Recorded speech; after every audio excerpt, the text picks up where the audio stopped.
Hey everybody, this is Cory McLindsay with Venture Real Estate, and today we are going to talk about what you need to do to sell your home if it's been on the market a while. I am going to give you some exact steps on what needs to happen in order for you to start gaining traction again. So without further ado, now hang on, let me pause a second. So this is for anybody with a home that is being sold. It doesn't matter if you have another real estate agent selling your home.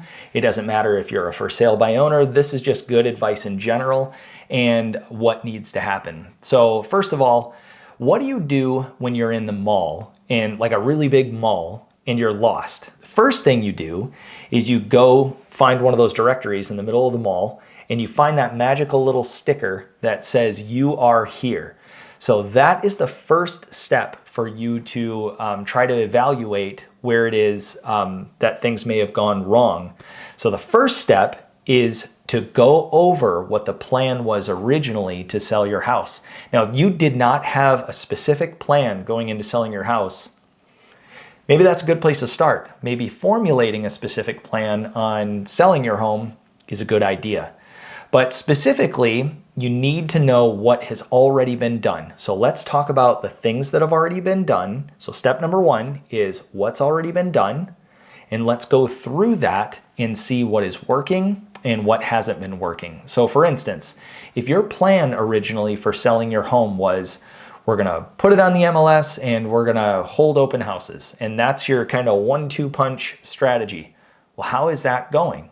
How many showings have you had? How many attendees have you had at the open house? How many days on market have you had? What's been the feedback for all those things? If you have a real estate agent that's listing your house right now, you should have your real estate agent follow up with absolutely everyone who has shown your house, all the agents who have shown your house, ask them for very specific feedback.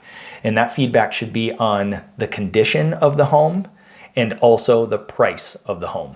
So that is going to start to zoom in just a little bit as to what the people who have already seen your home think about your home, because that is a microcosm of what the market as a whole might be thinking of your home.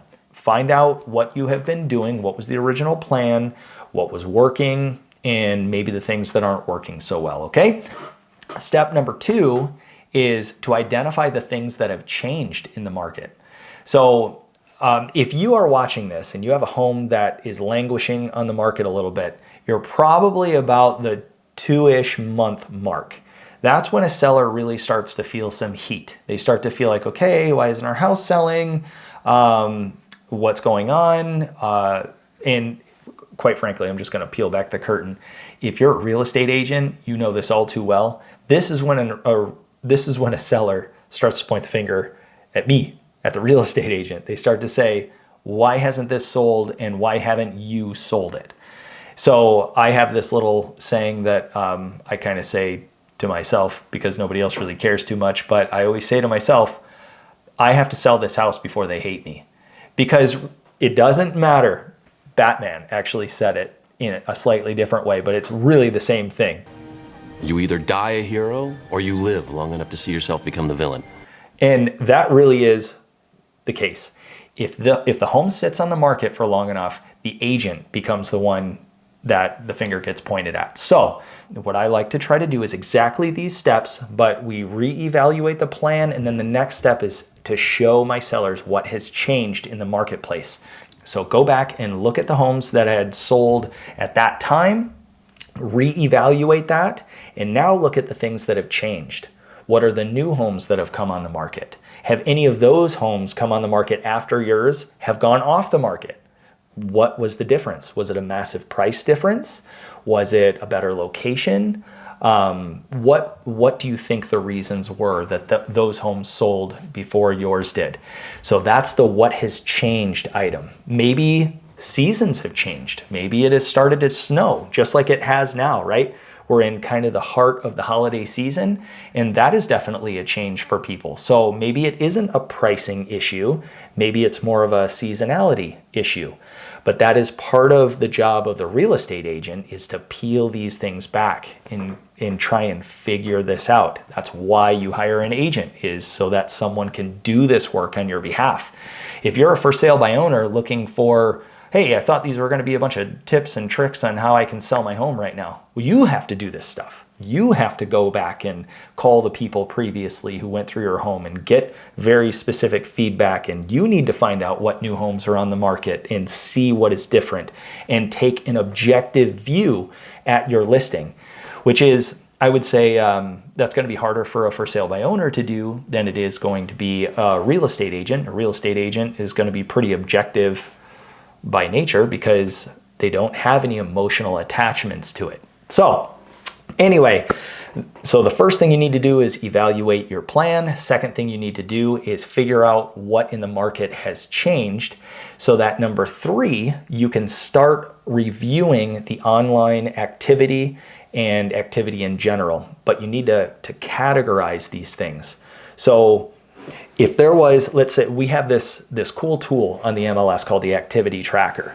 And a lot of real estate agents, for whatever reason, don't even know that this exists. But with this activity tracker, I am able to see how often it's been viewed on the MLS, how many times it's been emailed. I'm able to see how many times it's been saved as a favorite.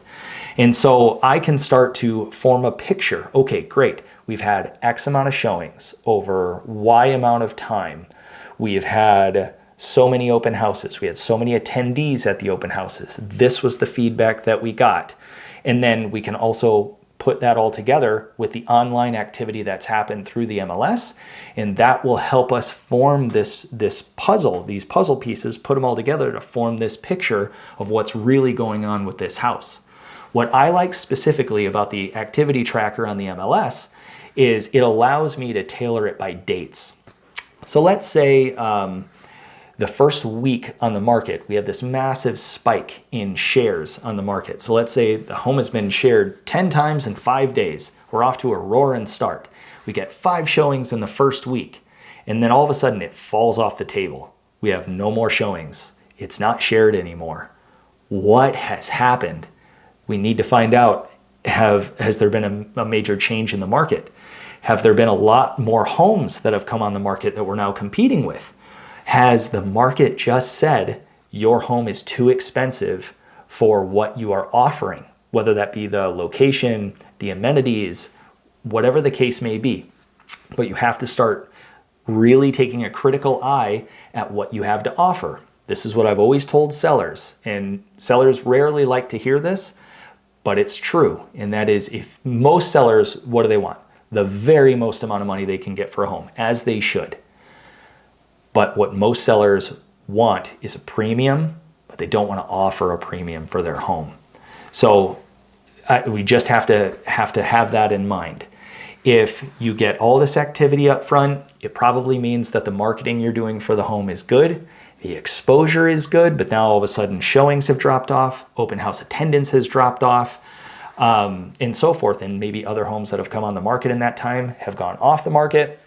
What that tells me is the market is pretty clearly saying that what you are offering does not match the price you are asking for the home. It's not within a reasonable enough range for people to start wanting to pursue it further.